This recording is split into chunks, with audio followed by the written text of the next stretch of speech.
Moscow மேல Ukraine சமீபத்தில் மிகப்பெரிய அளவு ட்ரோன் தாக்குதலை பண்ணாங்கன்றத கடந்த சில பதிவுகளை நம்ம பார்த்துட்டு இருக்கோம். ஆனால் இப்போ வரைக்கும் ரஷ்யா கிட்ட இருந்து இதுக்கு ப்ராப்பரான ஒரு ரெஸ்பான்ஸ் கிடைக்கல. அவங்க திரும்ப ரிட்டாலியேஷன் பண்ண போறாங்களா, இல்லை மிகப்பெரிய அளவு உக்ரைனோட தலைநகரத்தின் மீது ஒரு தாக்குதலை நடத்த போறாங்கன்னு சொல்லி ஏகப்பட்ட கேள்விகள் இருக்கப்போ, இது எல்லாத்துக்கும் கிரெம்லின்ல இருந்து வரக்கூடிய ஒரு பதில் என்னன்னு பார்த்தோன்னா அமைதி மட்டும்தான். எந்த விதமான ரெஸ்பான்ஸ் கிரெம்லின் கிட்ட இருந்து இப்போ வரல. ஆனால் பேட்டில் ஃபீல்டில் கடந்த ஒரு 24 மணி நேரத்தில் நடந்திருக்கக்கூடிய சில சம்பவங்களை எடுத்து பார்க்குறப்போ ரஷ்யா சைலண்டாக அவங்களோட அடுத்த கட்டத்தை நோக்கி நகர ஆரம்பிச்சிருக்காங்க. கார்கிவ் பகுதியில் நேற்று ஒரு நாளில் மட்டுமே 5 drone manufacturing and assembly units, உக்ரைனோட நிறுவனங்கள், சில பிரைவேட் நிறுவனங்கள் மற்றும் உக்ரைனோட ராணுவம் பயன்படுத்தி இருக்கக்கூடிய அந்த 5 ஹப்பானது கார்கிவ் மாகாணத்தில் மட்டுமே அழிக்கப்பட்டிருக்கு. இந்த ஒரு லொக்கேஷனை ரஷ்யா குறி வச்சு தாக்குனதுக்கு பின்னாடி பல ஸ்ட்ராட்டஜிக் காரணங்களும் இருக்கு. இதெல்லாம் ஒரு பக்கம் போயிட்டு இருக்கப்போ மீண்டுமான்னு கேட்கக்கூடிய அளவுக்கு ஸ்ட்ரைட் ஆஃப் ஹோர்முஸ் திரும்பவும் க்ளோஸ் ஆயிடுச்சு, ஓப்பன் ஆயிடுச்சு, க்ளோஸ் ஆயிடுச்சு, ஓப்பன் ஆயிடுச்சுன்னு சொல்லி அந்த மாதிரி சில அப்டேட்ஸும் வந்துட்டு இருக்கு. ஸோ இது எல்லாத்தையுமே இந்த ஒரு பதிவில் பார்த்துடலாம். வாங்க வீடியோக்குள்ள போயிடலாம். நான் உங்களுக்கு இது தம்புக் ஷாங்கும் டிபி ட்ரெண்டிங்ஸ்.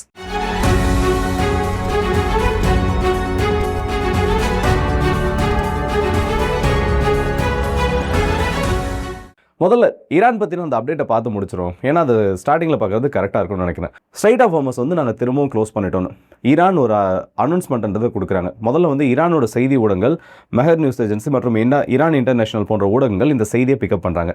ஆனால் அஃபிஷியலாக ஐஆர்ஜிசி அவங்களோட டெலகிராம் பக்கத்தில் நைட்டு இதை கன்ஃபார்ம் பண்ணுறாங்க. ஸ்ட்ரைட் ஆஃப் ஹோர்முஸ் ஆனது மீண்டும் க்ளோஸ் பண்ணப்பட்டிருக்கு. காரணங்கள் எதுவும் தெரிவிக்கப்படலை. சில கப்பல்கள் இந்த இடத்துல ரூல்ஸை வயலேட் பண்ண ட்ரை பண்ணாங்க. அதனால மேபி இது இருக்கலாம்னு சொல்லி ஈரானோட ஊடகங்களில் ஒரு செய்தி வெளியிட்டாங்க.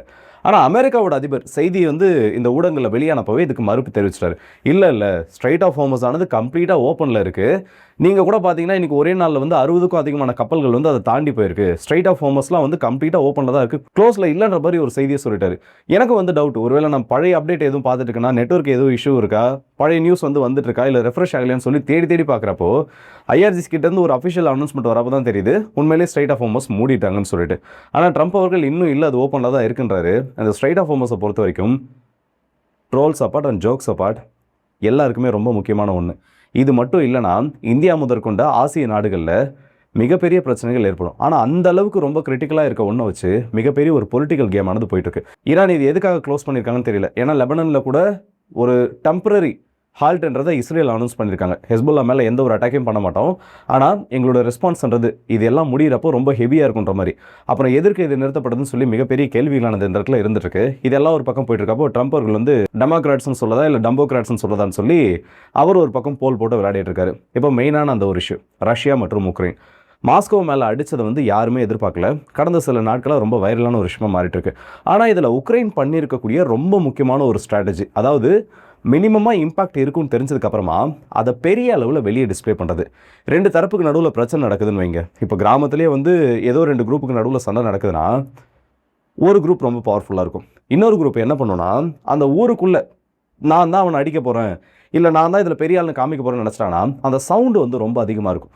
கிட்டத்தட்ட அதே மாதிரி ஒரு ஸ்ட்ராட்டஜி உக்ரைன் ஃபாலோ பண்ணியிருக்காங்க. சில விஷுவல்ஸ்லாம் இப்போ எடுத்து பார்க்குறப்போ, ஏன்னா நிறைய விஷுவல்ஸ் இப்போ தான் கொஞ்சமாக வெளியில் வருது ரஷ்யா கிட்ட இருந்து. ரஷ்யாவோட ஆர்டியிலேருந்து எல்லாருமே ஒன்றா வெளியிட ஆரம்பிக்கிறாங்க. உக்ரைன் என்ன பண்ணியிருக்காங்கன்னா, அவங்க கிட்ட இருக்கக்கூடிய ட்ரோன்கள் க்ரூட் பாட்ஸை ஆட் பண்ணியிருக்காங்க. சில கெமிக்கல்ஸ் அது உள்ளே சேர்த்து சில ட்ரோன்களில் பேக்ஸ் பயன்படுத்தப்பட்டதாக சொல்லப்படுது. சில ட்ரோன்களில் அதுக்குன்னே சொல்லிட்டு ஸ்பெஷலாக உருவாக்கப்பட்ட அந்த கண்டெய்னர்ஸ் பயன்படுத்தப்பட்டிருக்கு. அந்த ட்ரோன் கீழே விழுறப்போ, இல்லை அந்த ட்ரோன் ஆனது ஏதோ ஒரு வான் பாதுகாப்பு அமைப்பினால நடுவானத்தில் வச்சு அடிக்கப்படுறப்போ, அது இன்டர்செப்ட் பண்ணப்படுறப்போ உள்ளே இருக்கக்கூடிய அந்த கெமிக்கல் அந்த ரியாக்ஷன் ஏற்பட்டு மிகப்பெரிய அளவு கரும்புகைகளை உருவாக்கக்கூடிய அளவுக்கு ட்ரோன்கள் பயன்படுத்தப்பட்டிருக்கு. இது உண்மையும் கூட. இதுக்கு எவிடன்ஸாக நிறைய வீடியோஸ் இப்போ வெளியில் வந்திருக்கு. கரெக்டாக ரஷ்யாவோட ஏர் டிஃபென்ஸ் சிஸ்டம் ஒரு ட்ரோனை இன்டர்செப்ட் பண்ணுறப்போ அந்த ட்ரோன் மினிமல் இம்பாக்டோட கீழே விழ ஆரம்பிக்கும். ஆனால் விழுற அப்போவே அந்த ட்ரோனில் மிகப்பெரிய அளவு கரும்புகை ஏற்படுறத பார்க்க முடியாது. ஒரு ஃபைட்டர் ஜெட்டை நீங்கள் சுட்டு விழுத்துறீங்க, அதோட ஃபியூவல் எரிஞ்சதுன்னா கூட இந்த அளவுக்கு பிளாக் ஸ்மோக் வராது. ஸோ உக்ரைன் தெளிவாக ஸ்ட்ரைக்கை பிளான் பண்ணி அதை பெரிய அளவில் காமிக்கணுன்றதையும் இந்த இடத்துல பிளான் பண்ணியிருக்காங்க. அது இந்த நிகழ்வுகள் மூலயமா தெரிய ஆரம்பிக்குது. அண்ட் இன்னொன்று என்னென்னா, ரொம்ப இந்த மாஸ்கோ ஸ்ட்ரைக்ஸில் ரொம்ப பெருசாக பேசப்பட்ட ஒரு விஷயம், அந்த ஸ்டோரேஜ் கண்டெய்னரோட அந்த ஒரு மூடி பல அடி உயரத்துக்கு வானத்தில் வீசப்பட்டது தான். அதுக்கும் சம்மந்தப்பட்ட இப்போ மல்டிபிள் ஆங்கிள் ஃபுட்டேஜஸ் ஆனது கிடச்சிருக்கு.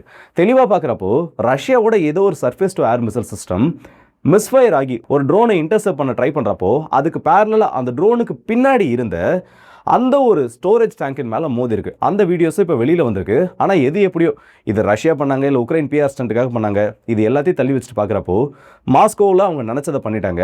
அதுக்கான ரெஸ்பான்ஸ்ன்றதை ரஷ்யா கொடுக்கறதுக்காக மட்டும்தான் இப்போ ஒட்டுமொத்த ரஷ்யர்களும் வெயிட் பண்ணிட்டு இருக்காங்க. ஸ்டார்டிங்கில் சொல்லியிருந்தேன் அதற்கான சின்ன சின்ன சயின்ஸ் தெரியுதுன்னு. பேட்டில் ஃபீல்டை பொறுத்த வரைக்கும் கடந்த 24 மணி நேரத்தில் கார்கிவ் பகுதி பெரும்பான்மையான இடங்களில் ரஷ்யாவோட ஏரியல் கிளைட் பாம்ஸ் மிகப்பெரிய அளவு ஸ்ட்ரைக்கை நடத்தியிருக்கு. ஓவராலாக பார்த்தோன்னா 30க்கும் அதிகமான இடங்களில் இந்த கிளைட் பாம்ஸ்னு சொல்லக்கூடிய அந்த குண்டுகளை மட்டுமே பயன்படுத்தி ரஷ்யா அடிச்சிருக்காங்க. இதில் கார்கிவ்ல மட்டும் 5 மேஜர் ஹப் ட்ரோனை உற்பத்தி பண்ணக்கூடிய இல்லை அசம்பிள் பண்ணக்கூடிய அந்த ஹப்ஸ் ஆனது டெஸ்ட்ராய் பண்ணப்பட்டிருக்கு. எக்ஸாக்டாக அந்த கம்பெனிஸோட நேம்ஸ் என்னன்னு தெரியல. ஆனால் அங்கேருந்து வரக்கூடிய விஷுவல்ஸ் இல்லை அதோட சில டீட்டெயில்ஸ் எடுத்து பார்க்குறப்போ உக்ரைனோட ராணுவத்துக்கு மிகவும் நெருக்கமாக இருக்கக்கூடிய சில ட்ரோன் உற்பத்தியாளர்கள் அவங்களோட ட்ரோன் மாடல்ஸையும் அவங்களோட பிரைவேட் ஸ்பேஸையும் ராணுவத்துக்கு கொடுத்துருக்காங்க. அப்படி கொடுக்குற இடங்கள்ல இருந்து உக்ரைன் அதை அவங்களோட ஒரு வேர் ஹவுஸாக மாற்றி ரஷ்யா மேலே ஃபயர் பண்ணுறது, இல்லை அதை வெளியில் வந்து ஒரு மீடியா ஹவுஸ் மாதிரி காமிச்சிட்டு இல்லை வேற ஏதோ ஒரு சிவிலியன் சைட் மாதிரி காமிச்சிட்டு உள்ள ஆயுதங்களை தயாரிக்கிறதுக்கு பயன்படுத்தியிருக்காங்க. அந்த 5 இடங்களின் மீதும் இப்போ தாக்குதல் நடந்திருக்கு. சரி, இது ஒரு பெரிய ரெஸ்பான்ஸா? மாஸ்கோ மேலே நடத்தின தாக்குதலுக்கு இதுதான் ரஷ்யாவில் பண்ண முடியுமான்னு கேட்டனா அஃபிஷியலாக இன்னை வரைக்கும் ரஷ்யா இதை கிளைம் பண்ணலை. ஆனால் ட்ரோன் மேனுஃபேக்சரிங் சைட் அடிக்கிறாங்க, அதுவும் கார்கிவ் பகுதியில் இருக்கிறத அடிக்கிறாங்கன்னா ரஷ்யா இதை இனிஷியல் வேவ் ஆஃப் ஸ்ட்ரைக்காக லான்ச் பண்ணியிருக்கிறதுக்கான சான்ஸ் இருக்குது. ஏன்னா உக்ரைனை பொறுத்த வரைக்கும் மாஸ்கோ அவங்க டார்கெட் பண்ணுறப்போ பெரும்பான்மையான ட்ரோன்கள் இந்த உக்ரைனோட வடகிழக்கு பகுதிகளில் இருந்து லான்ச் பண்ணப்படுது. கார்கிவும் அந்த ஒரு பகுதியில் தான் இருந்திருக்கு. மேபி இந்த இடத்துல இருந்து அதிகப்படியான ட்ரோன்கள் லான்ச் பண்ணப்படுறதுனால ரஷ்யா இதை டார்கெட் பண்ணியிருக்கிறதுக்கான அந்த ஒரு சான்ஸும் இந்த இடத்துல இருக்கு. அண்ட் அடுத்ததாக பார்த்தோன்னா ரஷ்யாவோட மினிஸ்ட்ரி ஆஃப் டிஃபென்ஸ் நேற்று அதிகாரப்பூர்வமாக சொல்லியிருக்கக்கூடிய ஒரு செய்தி, FAB 500 மற்றும் FAB 1500 இந்த வகையான கிளைட் பாம்ஸை உக்ரைனோட முக்கியமான பொசிஷனாக கன்சிடர் பண்ணப்படுற ஏர் மொபைல் பிரிகேடோட அந்த ஒரு கம்யூனிகேஷன் சென்டரின் மீது நேற்று வீசியிருக்காங்க. இதில் கம்ப்ளீட் டெஸ்ட்ரக்ஷன் அந்த பகுதியில் ஏற்பட்டது மட்டும் இல்லாமல் அதிகப்படியான கேஷுவல் டிஸ்கவுண்ட் ஏற்பட்டிருக்கிறதுக்கான சான்சஸ் இருக்கிறதா சொல்லியிருக்காங்க. அது சம்பந்தப்பட்ட ஃபுட்டேஜ் ரிலீஸ் பண்ணப்பட்டிருக்கு. வானத்திலிருந்து ட்ரோன்கள் மூலமா எடுக்கப்பட்ட அந்த காட்சியில் குண்டுகள் அந்த பகுதியை நோக்கி வீசப்படுறதும் அதற்கப்புறமா அந்த ஸ்ட்ரைக்ஸ் நடந்ததுக்கு அப்புறமா எவ்வளோ பெரிய அந்த ஷாக் வேவ்ஸ் அந்த இடத்துல ஸ்ப்ரெட் ஆகுது, அதோட ஆஃப்டர் மேத்ன்றது காமிக்கப்படுது. ஆனால் இப்போ வரைக்கும் உக்ரைனோட ஊடகங்கள் இதை பற்றி ஒரு செய்தியை கூட வெளியிடலை.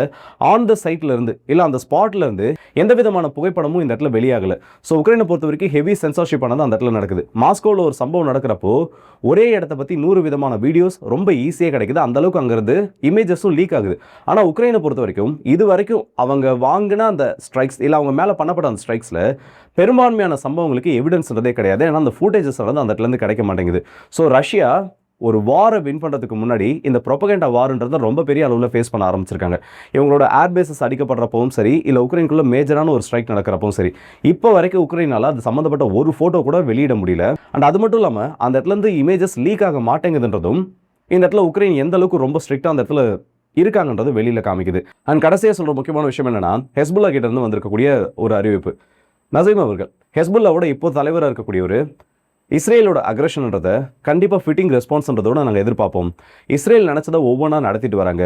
சிரியாவுக்குள்ள ஒரு ஆட்சி மாற்றம் ஏற்பட்டதுக்கு அப்புறமா ஹெஸ்புல்லாவை டார்கெட் பண்ணணும், இல்லை ஹெஸ்புல்லா வந்து ஐசோலேட் பண்ணணும்னு சொல்லி மிகப்பெரிய அளவில் அவங்களோட திட்டமானது இருந்துட்டு இருக்கு. ஆனால் ஹெஸ்புல்லாவை அவங்க நினைக்கக்கூடிய அளவுக்கு அவ்வளோ சீக்கிரம் ஐசோலேட் பண்ணிட முடியாது. ஏதாச்சும் ஒரு ரெஸ்பான்ஸ் எங்கள் மீது ஒரு தாக்குதல் நடத்தணும்னு சொல்லி அவங்க ஒரு ரெஸ்பான்ஸ் கொடுக்க ட்ரை பண்ணானா அதை விட ஒரு ஹெவியர் ரெஸ்பான்ஸ்ன்றதை எங்கள் சைட்ல இருந்து கொடுப்போன்றதையும் சொல்லியிருக்காரு. ஸோ அடுத்த கட்டமாக ஹெஸ்புல்லா ஒருவேளை இஸ்ரேல் தாக்குறாங்கன்னா இந்த ஒரு பேச்சுவார்த்தை இல்லை இந்த சீஸ்ஃபயர் சம்மந்தப்பட்ட அத்தனை அறிவிப்புகளும் கொலாப்ஸ் ஆகிறதுக்கான ஒரு சான்ஸ் இருக்குது. மேபி அமெரிக்கா அதை விரும்ப மாட்டாங்க. அதனால தான் இந்த ஒரு டெம்பரரி ஹால்ட்ன்றதையும் இஸ்ரேல் அனௌன்ஸ் பண்ணியிருக்காங்க. லெபனான் நாங்கள் எதுவும் தாக்க போகிறதில்லன்னு பொறுத்திருந்து பார்ப்போம் அடுத்து என்ன நடக்குதுன்னு. அண்ட் இந்த வீடியோ பற்றி உங்களோட கருத்துக்களை மறக்காம கமெண்ட் செக்ஷனில் சொல்லுங்கள். ஒரு பக்கம் பார்த்தோன்னா மாநாடு படத்தை விட ரொம்ப மோசமான சீன் ஜியோ பாலிடிக்ஸில் ஸ்ட்ரைட் ஆஃப் ஹோமஸில் நடந்துட்டு இருக்கு. இதை பற்றி உங்களோட கருத்துக்களையும் இந்த ட்ரோன்கள் உருவாக்கக்கூடிய அந்த சென்டர் அடித்தது ரஷ்யாவோட ரிட்டாலியேஷனோட ஒரு பார்ட்டாக இருக்குமோன்னு எனக்கு தோணுது. இதை பற்றி உங்களோட கருத்துக்களையும் மறக்காம கமெண்ட்ஸில் சொல்லுங்கள். அண்ட் அடுத்த வீடியோ சந்திப்போம். அது நீங்கள் பெறுது உங்கள் எல்லாருக்கே.